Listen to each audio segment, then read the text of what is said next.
আরে নমস্কার নমস্কার দিদি নমস্কার। আরে আপনাকে তো আমরা সবাই চিনি, তো বোর্ডেতে বড় করে আপনার নাম লেখা আছে, ঠিক আছে? তো দিদি আপনার টাইটেলটা কি? আমার আজকে বলতে লজ্জা হয় আমায় যখন জিজ্ঞেস করে কেউ, দিদি আপনার টাইটেলটা কি? আরে ও পিসি, এখানে লজ্জার কি হলো? একটা সবারই নামের পাশে তো টাইটেল থাকে নাকি? তো আমি তো সির্ফ সেই টাইটেলটার কথা জিজ্ঞেস করেছি যে তোমার টাইটেলটা কি। আমার টাইটেল আমি কখনো লিখতামই না। কি বললেন পিসি? আপনি কোনোদিন নামের পাশে টাইটেল লিখেননি? আমাদের পশ্চিম বাংলার মুখ্যমন্ত্রী নামের পাশে টাইটেল লিখতেন না। আচ্ছা তাহলে কি লিখতেন পিসি? না আরে ও পিসি, আপনি এতদিন যা করেছেন আমাদেরকে একটু বলে দিন যে আপনার টাইটেলটা কি, ঠিক আছে?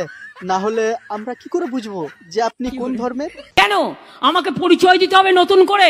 আমি হিন্দু না, আমি মুসলমান, আমি শিখ না, আমি খ্রিস্টান। আরে ও পিসি, আমি জানি আপনার পরিচয় দেওয়া লাগে না, ঠিক আছে? আপনাকে পুরো পশ্চিম বাংলার লোক চেনে, কিন্তু এইটা আমাদের ডিউটি, ঠিক আছে? আপনার টাইটেলটা বলে দেওয়া উচিত।